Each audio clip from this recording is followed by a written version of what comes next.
Catus, Maximus here. Recently picked up this Makita 5277, which would be the second era Makita Hypoid saw. Was initially going to do a review of it, but it made more sense to compare to three eras. There have only been three eras. I always thought that there was like a really early metal housing version, but apparently not. Anyway, they all actually had versions with electric brakes, but it was only the first era or generation that it was really pretty standard, the 5077B. Then they jumped up to the 5277. This would be the first generation that had an oil-filled gearbox. The early ones actually just had a grease-filled gearbox, and you had to regularly go in there and re-grease it if you used it a bunch. So this was upgraded. They're all the Hypoid. And then, of course, this is their modern generation. And they've been making this one saw for almost 20 years. And since Makita does date their tools, it's always the year on the number on the left. If we can like just see this one here. So this is a 1992, although they came out with these in the 80s. That's a 2003, and this was the first generation where they moved production to China. And then this is a 2007. The original ones were made in Japan, and they're the only ones that have a metal top handle. Then they just went with the plastic top handle on this one, and then of course the still plastic but more bulbous, supposedly more ergonomic. That's also where they changed the guard to be a black steel, and how they use white markings, which are a little bit easier to see. I know in 2007, the year that this one was made, is also when they first introduced their Hypoid versions, or excuse me, their magnesium bodied versions, and I was able to find a press release about that. And it is funny, skill saws were the HD 77, and so it's funny that all these Makitas have 77 in their naming scheme. It did change up, like when it came to the third era, the magnesium saw was the 5377, and oddly enough, the one that was the standard body with the electric brake was the 5007. Actually, it may have been magnesium. I always get a little bit confused when it comes to the nuances of all the different part numbers. But anyway, these are the Makita's answer to the skill saw. I was never a fan of the old DeWalt and Black & Deckers, the Rigids, the Rockwell Porter cables, the Milwaukees. All the major manufacturers have made worm drive oil-filled saws, but really, besides the refinement of the skill saw, and the reason the skill saw ends up being so good is just because it had been around for decades and decades and decades, and they've just been able to iterate on that same saw for... It was the mid-1920s when skill saw came out with their first worm drive saw, so they just had a long time to go at it. But in my opinion, for the modern era, DeWalt has redesigned, and they're actually a lot better now. And the Makitas are really pretty competitive. Now, I just did my previous video was about fixing some broken screw bosses in the handles, but this is still when they're polycarbonate. Actually, I think they have always been fiberglass reinforced polycarbonate. I'm trying to see if I can't find.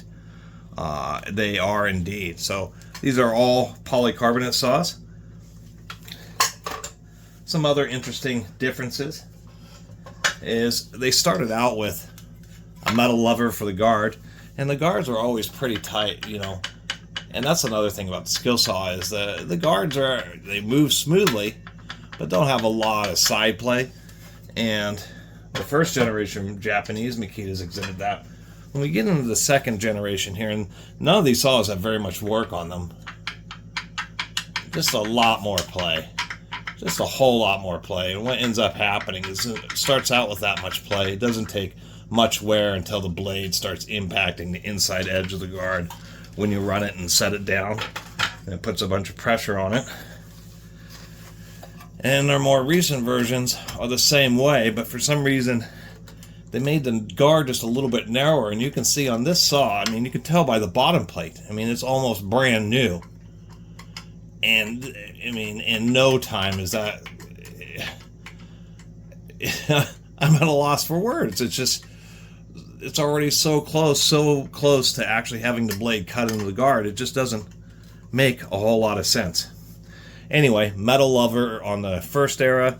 Then they had the bright idea to go with the plastic lever, which obviously enough of them broke, so they went back to a steel lever again. You know, I ought to give all three of these a run just so you can hear how they sound. Mind you, this first generation has an electric brake, so you'll get that extra strange noise when I let off the trigger. Here we are with the 5077 with the electric brake.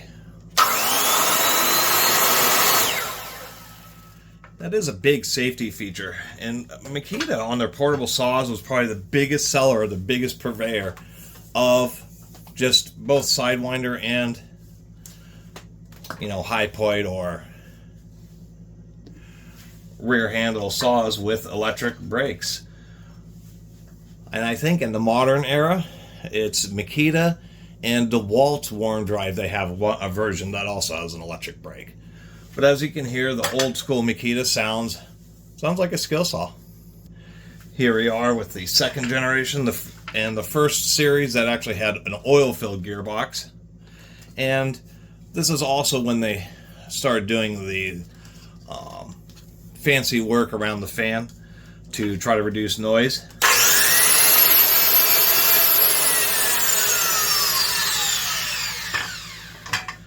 Huge difference in sound levels.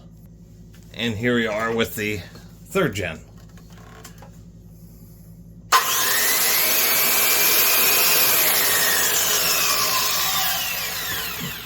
think a little bit of additional noise out of the third gen, even over the second gen, is a little bit more powerful of a motor.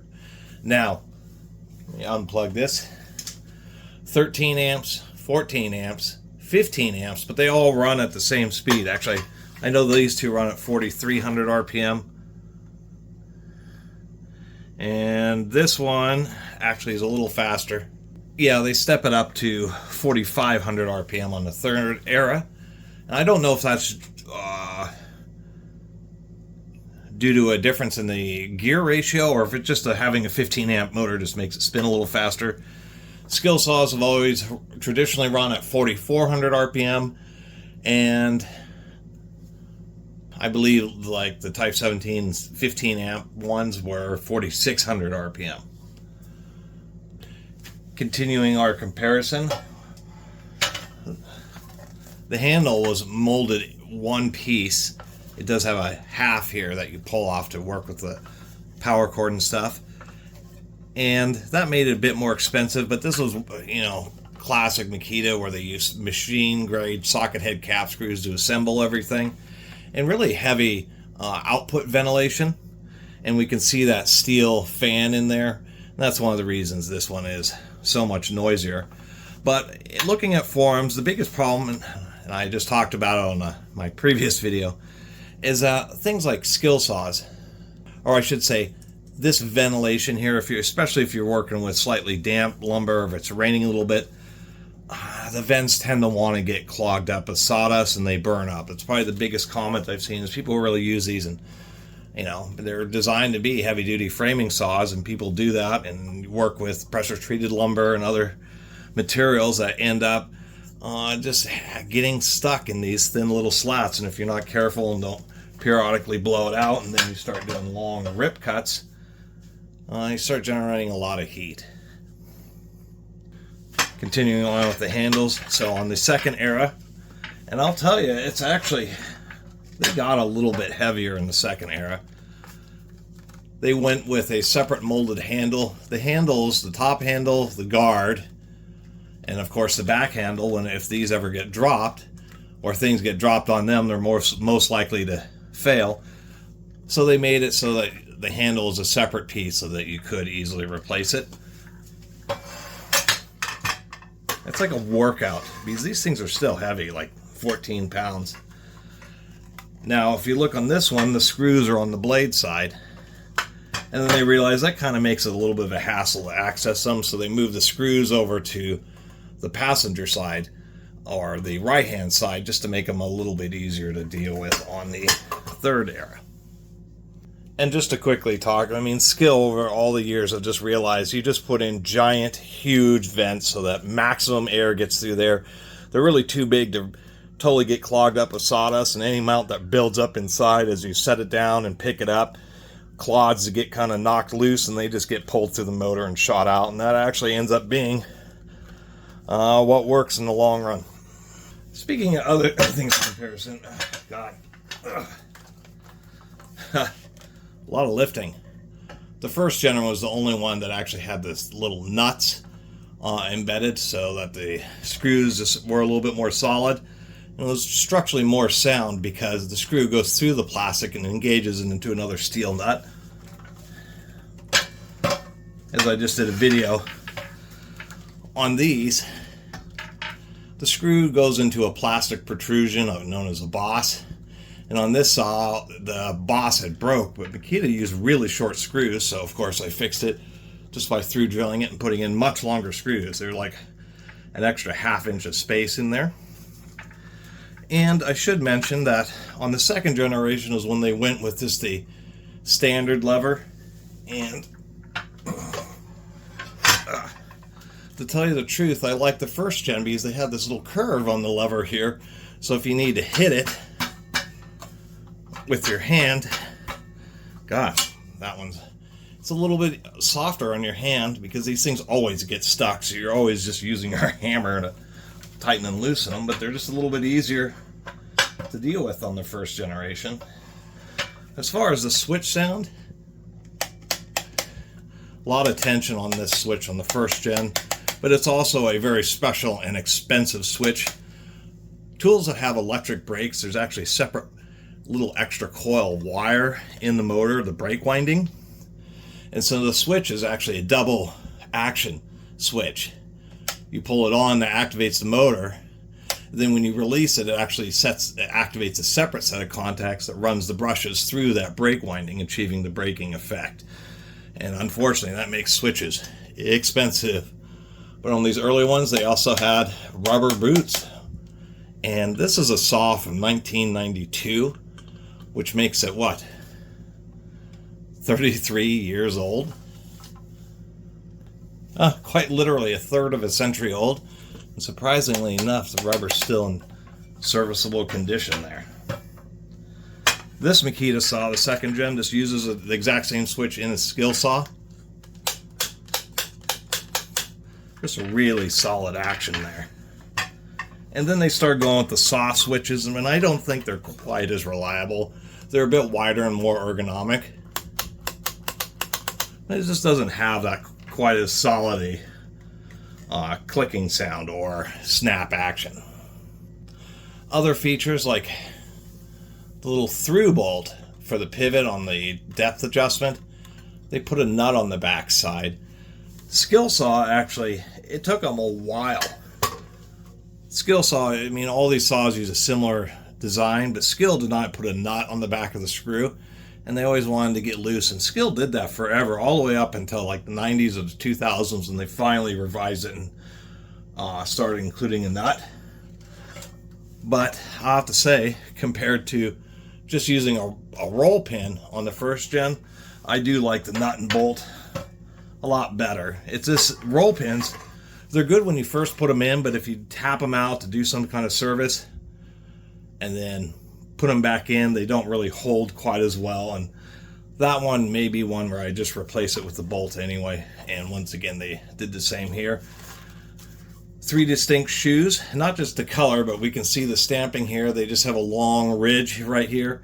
I've never understood what that little odd shape is right there. I will say this also has a neat little feature that's only on the third gen, which is they have a little adjustable stop for the 45-degree bevel, so you can get it to stop at exactly the right spot. And I always thought that was kind of just a bit of a nice touch. We look at the shoe of the second generation here, and this one has a distinct, they have kind of like these notches, but then they have separate folded up areas on the back side here. I'm not sure which one of these shoes is truly the heaviest duty, but I'm kind of leaning towards this second generation one probably being one of the best. Although it could be the first gen, because this is one piece stamped with a big curved dish area here. What I also find funny is all these saws, not just Makita, but so many of these saws have like little notches, like the guard would need to clear the blade drive bolt, but it never gets up that high. This is sunk all the way down, and so it's always been strange that they had these little cutouts when they totally weren't necessary. And I think I badly misrepresented the first generation ones where they didn't have a blade lock button. They do. It's just really hidden right up there in the front. On the second generation, they moved it to the other side of the gearbox, so it's just a little bit more accessible. Plus, once again, this is the first gen of the oil-filled. And then on the third gen, they moved the button off to the side. The third gen was also where they started including the wrench in the handle, which I think is a nice idea. So anyway, I think I just about covered everything to cover between these three saws. Makita's only ever had 3 eras. All these other, not all these, but other power tool companies, Skill, Porter Cable, Black & Deckers, there's like Type 1, Type 2, Type A, Type B. Every time there's like a small revision, even if they just use different lengths fasteners, that will make a different type of tool. Makita's been one of the companies that really has avoided that. They spend a little longer developing their tools and then just stick with them, and if they're going to need to do revisions, they just spend more time and come out with another era of tool. Milwaukee does the same thing, but it's more of a serial number series. So even though Makita is the company that actually puts the year and month of manufacture on their power tools, whenever you look up parts for every one of these saws, it doesn't ask for a year of manufacture. It's either this model or this model, where if you search for parts on your DeWalt drill, you're going to come up with a listing Type 1, Type 2, Type 3, and you're going to have to figure out which quote-unquote type you have, or version. And I always thought that was interesting about Makita's philosophy of just sticking with whatever they got designed and spending a little bit more time with it so that they don't have to quote-unquote have multiple revisions. By no means, that by no means means that all their tools are perfect, but in the case of these saws, they're pretty decent. One of the last, actually, I was thinking, it was a different tool, but metal plate riveted on the old one, and then just stickers for the name plates on the newer ones. Yes, and for the last comparison, one thing that they did know was an issue is this arm, which supports the base when you're adjusting your depth. When you have the depth adjusted very shallow and this base is all the way out, just all this load is placed in this arm, kind of thin. And I did read a couple forum posts about people complaining about having to constantly bend that back. And by the time they went to the second generation, heck, if we compare both of these side by side here, you can see they probably made it like 30% thicker or something like that. Okay, I'm tired of lifting these saws.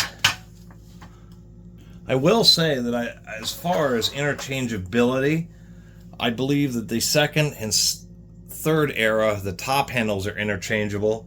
I don't know if the rear handles are. I don't think so. I think they are they are a different shape and length. But the shoes, or on all three of these, I believe can be swapped between them.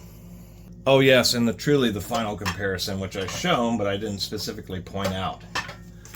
So on the early one, there was no finger loop, and the reason they really started adding that is if you're, I wouldn't say heat of the moment, but you're doing a lot of work, and then you go to pick up the saw, and you don't watch yourself, you'll just pick it up off the ground, and you can accidentally grab the trigger. These things the triggers have stiff springs in them, but the saws are so heavy that if you're just not paying attention, you can quickly grab it, and then accidentally bump the trigger, and in certain situations that could be a danger.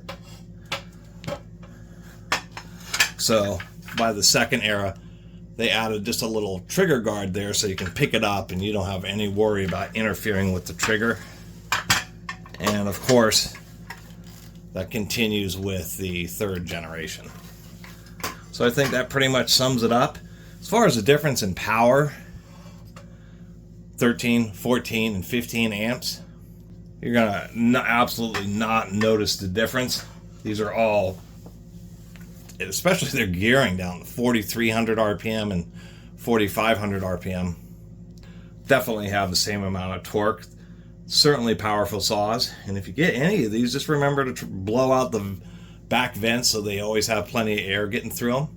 And if you ever get one of the old school ones with the round body, remember this old one only has greased gears. All you have to do is pull off the blade, remove the guard, and you can just pull out 2 screws and pop the gear out and really easily refresh it. But that's something that has to be done regularly on the first generation. And the reason they went with oil-filled wasn't to try to make the gearbox a little bit quieter. It was because the gears were simply wearing out too quickly. People wouldn't remember to change the grease regularly, and they'll use them on the job site, put dozens or hundreds of hours on them, and it just blows out the gears because the grease gets all used up. If you constantly are refreshing it so there's always fresh oil in the grease to get into the gears, then these will last a good amount of time. But it is still ultimately much better and really awesome that they did recognize that. And by the late 90s or the early 2000s, once again, this is a 03, they went with the oil-filled gearbox, which of course makes the gears last a lot longer, while making them a little bit quieter. Anyway, I believe this is the only video on YouTube that actually at least attempts to properly compare the 3 eras or 3 generations of Makita Hypoid saws, and that, quite frankly, I think they're all nice. I have an affinity for the early generation one. I just like the nice round body. I think it's just a little bit shorter, and just kind of like the more classic style of this. You know, a nice open area around the gearbox, plenty of airflow to get through. Just really like these old 5077Bs. Although as far as job site performance, these newer ones will last longer. And you know, if you're cutting multiple sheets of plywood and maybe you're cutting hardwoods and exotics, that's really where worm drive and Hypoid saws come into their own. It's just lower gearing really being able to deliver blade burning power. And they do one of the things that, or have a feature. One of the things about worm drive saws is you know, if you take like your miter saw and grab the blade, you can feel just a little bit of side play where you can get the blade just to wobble back and forth a little bit. You can just feel it tapping a little bit. The thing about like worm drive saws and on these Hypoids is even that tiny amount of play can mean a lot of extra gear wear. So they have what's known as pre-tension bearings. And it's one of the less sung advantages is because the spindle is absolutely dead tight. If you take the blade and try to wobble it back and forth, it is absolutely perfectly tight. Not even a hint of any kind of wobble. Even in the old grease-filled gearbox, they have those measurements just right. So with good bearings, it's just absolutely tight. And surprisingly enough, you can get away with some pretty decent high quality cuts just because you don't even have that little microscopic amount of the blade being able to wander. They absolutely cannot wander, and if you use the straight edge and hold one of these saws against it, they'll make a really straight cut. And as far as all the worm drive saws, the Bosch's were skills. Bosch's worm drive saws that came out in the mid-90s was because they teamed up with skill.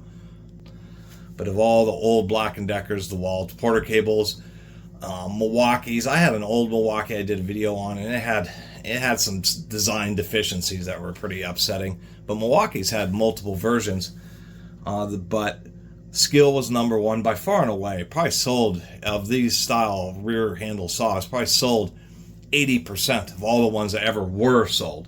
I mean, I'll find 5 skill saws, 10 skill saws to 1 of any other brand. And that other one of any other brand is going to be the Makitas. As far as real world sales, these are the ones that I've run into the most, hence how I've been able to collect up all these.